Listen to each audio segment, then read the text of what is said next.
For thousands of years, Egypt looked unstoppable. Gigantic pyramids, gold-covered temples, armies that terrified the ancient world. It started inside the royal palace. Behind golden walls and massive temples, the royal family was constantly fighting for power. Every queen wanted influence, and every advisor had secrets. And then the pharaoh died. The moment a ruler collapsed, Egypt became a battlefield.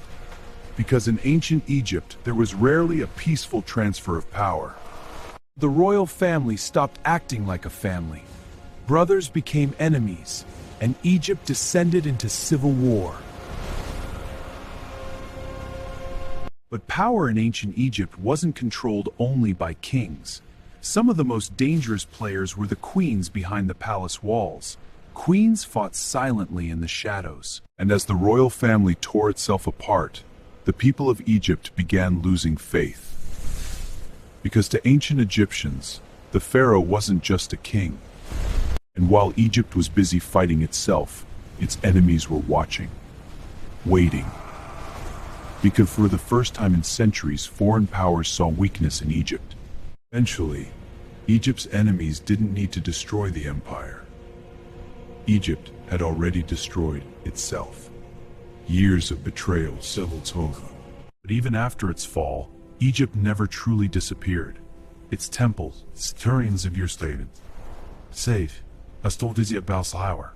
Not just as a story about history rarely collapses all at once. It collapses slowly through greed, division, and ego.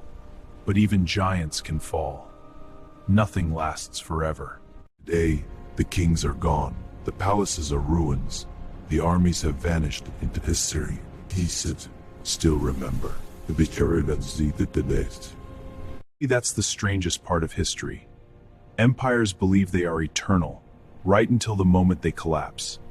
And centuries later, all that remains are ruins, stories, and maybe that's why we still study ancient Egypt today. Not because it was perfect. A civilization filled with ambition, fear, greed, loyalty, betrayal, and dreams of immortality. Even after the empire collapsed, Egypt refused to disappear. Its ideas, its architecture, its gods, its stories, don't the world through memory. Kings disappeared, armies vanished, palaces collapsed into dust. But somehow, the pyramids were witness to humanity's greatest ambitions and its greatest mistakes. Ancient Egypt lasted for over 3,000 years, longer than most civilizations in human history. To its people, it probably felt eternal. And maybe that's the danger of survives, the easier it becomes to believe it can never fall. And after all the wars, all the betrayals, all the kings who fought endlessly for power, the desert became silent again. Maybe that's why ruins feel so powerful. They remind us that every empire was once filled with living people who believed their world would last forever. Ancient Egypt wasn't just monuments. In the end, this is what remains of every empire. Not kings, not the pharaohs, and lessons waiting for those who can listen. As the empire weakened, the palace became more dangerous than the battlefield. Because now, power wasn't won only with armies. It was won with poison, secrets, and murder. After the failed poisoning, the palace exploded with paranoia. Nobody knew who to trust anymore. If I wait any longer, I will be next. This was now war.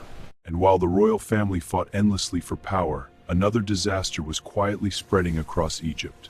The Nile River began failing, and without the Nile, Egypt could not survive. Hunger turned into anger, and anger turned into revolt. For generations, the people of Egypt believed the pharaohs were chosen by the gods, but now many believed the rulers had failed them. The empire weakened further. Egypt became so divided that some rulers started hiring foreign mercenaries to fight their battles, men who had no loyalty to Egypt, only to gold. Eventually, the struggle for power reached its breaking point. No more negotiations, no more alliances. Only one thing mattered now. Whoever controlled the palace controlled Egypt. Finally, the war that had destroyed Egypt for years came down to two brothers, two heirs fighting for the same throne, even as the empire burned around them. But even after the final battle, the betrayals didn't stop. Because by now, controlled everyone who went inside the palace. Loyalty becomes the rarest thing of all. And then, the heart of the empire finally collapsed. The royal palace was consumed by fire. The prince stared at the crown, but realized the throne meant behind as the palace burned. In the end, the ruler of Egypt stood alone. No loyal army, no united kingdom, fire, no glorious empire that came before. And while Egypt destroyed itself from within, its enemies finally arrived to claim what remained. Not with glory, not with triumph, but by walking into a kingdom that had already collapsed.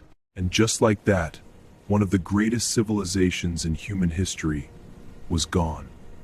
Not in a single battle, not in a single day, division. And after the empire fell, time kept moving. New kingdoms rose, new armies marched, new rulers claimed power. But Egypt's glory slowly faded beneath the weight of centuries. The world never forgot Egypt. Its ruins were too enormous, too mysterious. Over time, it stopped being a kingdom. It became a legend. Maybe that's the real reason Egypt's story still matters. Not because of the pyramids, not because of the gold, but because its collapse revealed something timeless about human civilization. In the end, the desert outlasted them all. The kings, the palace seemed permanent, eventually disappeared beneath the story remained.